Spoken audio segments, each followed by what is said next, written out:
Welcome back after a short break. और break पे जाने से पहले 27वीं आईनी तरमीम के समरात हो रही थी। मुसव्विदा जो है वो अब तक पेश नहीं हुआ, सिर्फ एक खाका पेश किया गया है।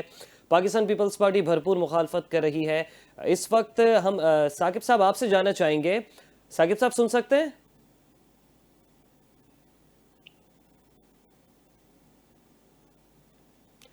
ठीक है, फैसल साहब आपकी जानिब आता हूँ। आप क्या कहेंगे इस हवाले से? ये जो इख्तियारात हैं, इख्तियारात की तफवीज़ हो रही है, तमाम तर इख्तियारात अब वफाक के पास जा रहे हैं, चाहे तालीम का मामला हो, सेहत के इशूज़ हों, आबादी जैसे इख्तियारात हो। क्या वाकई अब वफाक को वापस ले लेने चाहिए ये इख्तियारात?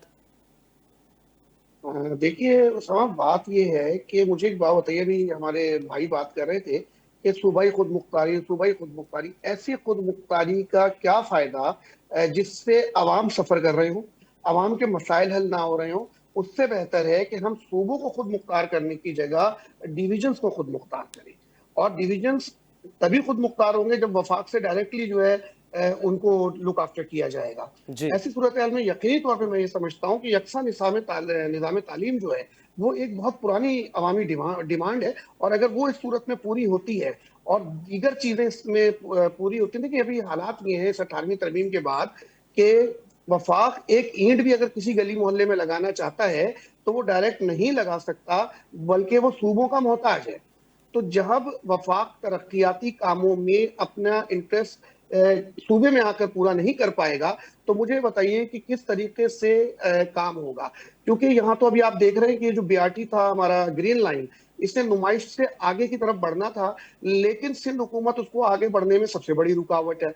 तो उसके बाद वफाक किस तरीके से आगे काम करेगा? तो मैं ये समझता हूं कि अगर अवाम को रिलीफ मिल रहा है, और मैं हमने खुद ने भी एक जो है ड्राफ्ट तैयार किया हुआ है, और अनकरीब उसके ऊपर हमारी जमात बैठेगी और उस पर डिस्कशन होंगी, और हम भी लेकर आएंगे कि जी जो है लोकल बॉडी सिस्टम इस तरह का होना चाहिए ताकि शहरी जो इदारे हैं वो शहरों को वापस मिले। अब आप बताइए, कराची बिल्डिंग कंट्रोल अथॉरिटी था, आज वो सिंध बिल्डिंग कंट्रोल अथॉरिटी है। शहरी इदारा कहाँ चला गया? इस तरह आप सॉल्ट वेस्ट मैनेजमेंट का मामला आप देखें, कराची इस वक्त कचरे के ढेरों में तब्दील हो चुका है, और जो हालात हैं इस वक्त वो आप सबके सामने हैं। तो मैं जी। ये समझता हूँ जो है इसके ऊपर जो है देखना पड़ेगा कि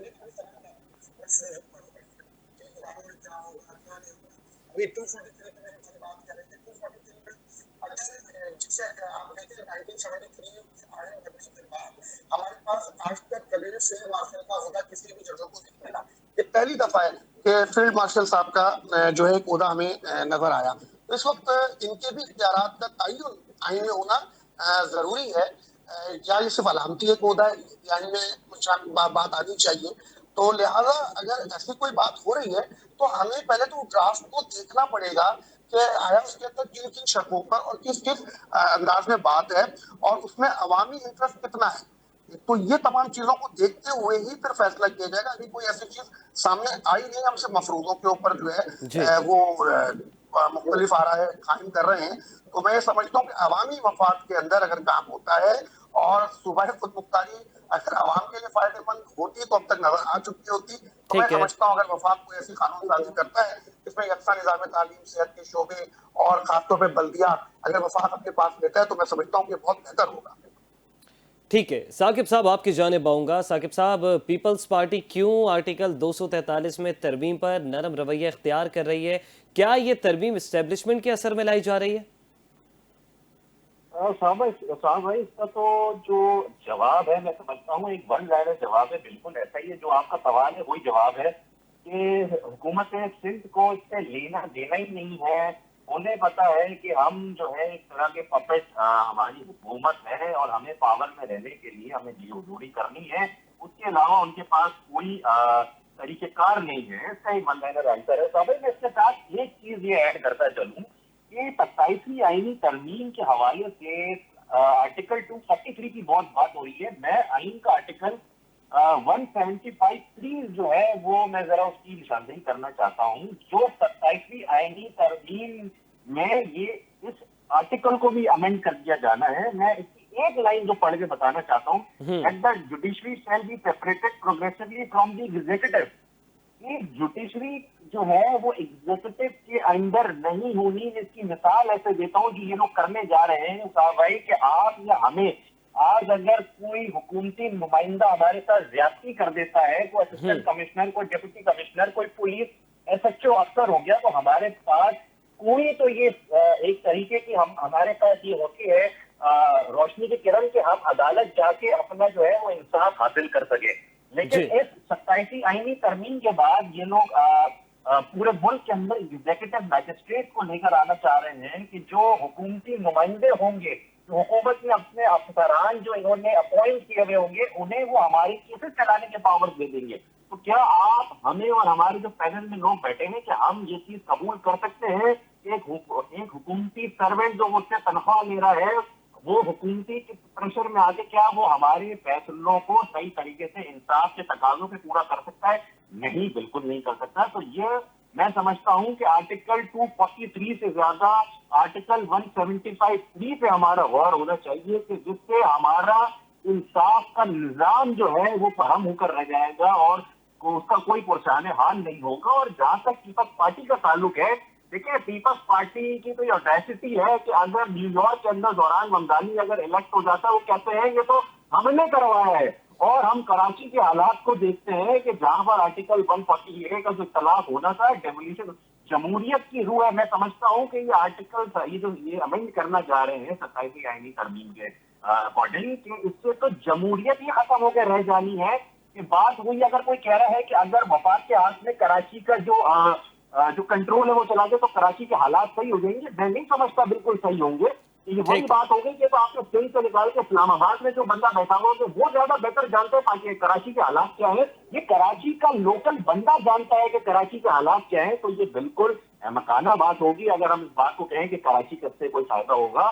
बीइंग कराची हाइट, कराची का शहरी होने के नाते हम हर वक्त हम जिंदगी भर आर्टिकल 140A के प्रॉपर तरीके से इत्तलाफ के ऊपर जो है हम इस चीज को एडवोकेट करते रहेंगे और हर तरह से हम 27वीं आईनी तरमीम को जो है वो हम रिजेक्ट करते हैं। किसी सूरत हम इस चीज को एक्सेप्ट नहीं करते। ठीक है साकिब साहब। हाजिब साहब आपकी जानिब कुछ अर्ज आऊंगा। करना चाहूंगा इसके ऊपर।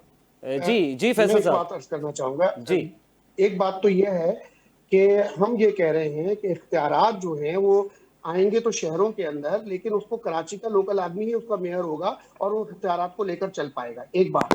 दूसरी ठीक है। बात यह है कि आर्टिकल 125(3) की बात की जा रही है, जी तो क्या पहले मैंने समझने के लिए, सीखने के लिए बात कर रहा हूँ कि क्या पहले एसडीएम के पास वो मजिस्ट्रेट वाले जो असिस्टेंट कमिश्नर था वो एसडीएम भी होता था, वो मजिस्ट्रेट के इख्तियारात रखता था, तो ये कहीं वैसे ही इख्तियारात की बात हो रही है कि वो इख्तियारात दोबारा से दिए जा रहे हैं डिस्ट्रिक्ट लेवल्स के ऊपर?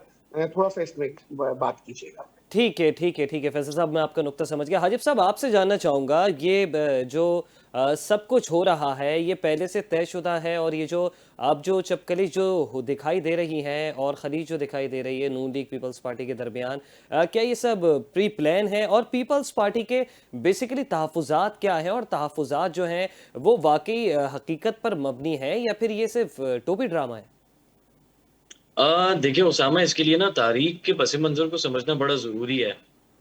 एक पॉइंट मैं इस सवाल के जवाब देने से पहले जो है ना वो ऐड करना चाहूँगा कि अगर देखें इख्तिलाफ, ये तनकीद ये है कि भाई इस अमेंडमेंट के थ्रू जो है हमारी डेमोक्रेसी मुतासिर हो रही है, वो सबुटाइज हो रही है। तो देखें वो तो ऑलरेडी वी ऑल नो कि उसका क्या हाल है हमारे मुल्क में। ठीक है, अब ज़ोहरान ममदानी की अगर आपने मिसाल दी, एग्जाम्पल दी, so you know the fact is के, और ये खबर जो मैं आपको अगर सोर्स बता रहा हूँ इसकी, तो ये फॉर्ब्स को मैं कोट कर रहा हूँ साथ में, तकरीबन 22 से ज़्यादा बिलियनर्स ने न्यूयॉर्क में जो के मुकीम हैं और उनके बिजनेसेस चल रहे हैं, उन्होंने $26 बिलियन से ज़्यादा की फंडिंग जो है वो की थी ममदानी के हक में नहीं, ममदानी को रोकने के लिए, ताकि वो मेयर जो है वो इलेक्ट ना हो सके। Now you can imagine the level of democracy and the freedom वहाँ के लोगों का और स्टेट का, कि इस सारी ऑपोजिशन होने के बावजूद Zohran Mamdani from literally 0 to 100 he went above and beyond, और आप पब्लिक सपोर्ट देखें वहाँ पे कैसी मिल रही है। सो जस्ट मैं बताने का मकसद ये है कि अगर ये सीन सिर्फ पाकिस्तान में हो रहा होता, तो आपको लगता है कि ज़ोहरान ममदानी इलेक्ट होता? इलेक्शन में क्या हाल होता और किस लेवल पे जो है वो क्या कहते हैं बैकग्राउंड पे इलेक्शन को रिग किया जाता, सो वी कैन एक्सपेक्ट। अच्छा, अब जहां तक बात यह है कि जो पीपल्स पार्टी का रद्द अमल आ रहा है कि ये मतलब सियासी है या जी। ये उनके उसूल पर मबनी है, तो देखिए इसके लिए तारीख को समझना हमारा बड़ा ज़रूरी है। अब वो ये कि 18वीं तरमीम तकरीब टाइम वाज आई रिकॉल 2010, और 15 अप्रैल को सेनेट में मंजूर हुई थी। 15 जी। अप्रैल के बाद जो है वो तकरीबन उससे पहले ये 8 अप्रैल को जो है कौमी असेंबली ने इसकी मंजूरी दी थी, और उसके बाद जो है वो तकरीबन 19 अप्रैल को उस वक्त के हमारे सदर आसिफ अली जरदारी साहब ने इस पे अपने दस्तखत किए। जी। अच्छा, तो इस चीज से इस बात का अंदाजा होता है कि जो पीपल्स पार्टी थी वो 18वीं तरमीम की बहुत ही स्ट्रॉन्ग एडवोकेट थी। जी। उन्होंने इसको ना सिर्फ, बल्कि मैं ये बोलूंगा कि इसके लिए एडवोकेसी की, बल्कि इसका क्रेडिट भी अगर जो जाता है वो पीपल्स पार्टी और खासतौर पे आसिफ अली जरदारी को जाता है। जी। क्योंकि उसका रीजन ये है कि आसिफ अली जरदारी ने उनके जो अपने पर्सनल इख्तियारात थे वो उस वक्त जो है ने वजीर आजम को मुंतकिल कर दिए। तफवीज़ किए गए थे, सही। हाँ हाँ, आईनी इस्लाहात भी हुई उस टाइम पे, हम्म। और बहुत सारे जो है वो फैसले जो सदर के पास उस टाइम पे हो सकते थे, लाइक जैसे असेंबली वगैरह तहलील करनी है, तो वो जो है अपने वजीर आजम को मुंतकिल कर दी गई। और उसके अलावा जो है वो वी कैन सी के बहुत सारे और भी एस्पेक्ट्स और डायमेंशंस थी, जिसकी वजह से सूबों को आईनी तौर पे फायदा तो हो रहा था और है, स्टिल है आईनी 18वीं तरमीम का। बट थिंग इज कि अगर आप उस जो आईनी अमेंडमेंट थी, आपकी आईनी तरमीम, ये जितनी भी ओवरऑल द पीरियड हमारा इस वक्त रहा है, जी। इसमें आपने सही तरीके से इम्प्लीमेंट नहीं किया। सो पीपल्स पार्टी का अपने जो फैसला है उस पर डटे रहना, तो उनका उसूल और सियासी दोनों महाज पे ठीक है, ठीक है। लेकिन जो उनके एक्शंस हैं वो उसको जस्टिफाई नहीं कर रहे हैं। हम्म। ठीक है, ठीक है, ठीक है साकिब साहब, वो हाजिब साहब, आपका बेहद शुक्रिया। फैसल साहब, आपसे जो आखिरी सवाल लेना चाहूँगा। फैसल साहब, अगर पाकिस्तान पीपल्स पार्टी ने मुकम्मल तौर पर इनकार कर दिया तो क्या असम्बली में 27वीं आईनी तरमीम पेश हो पाएगी सर?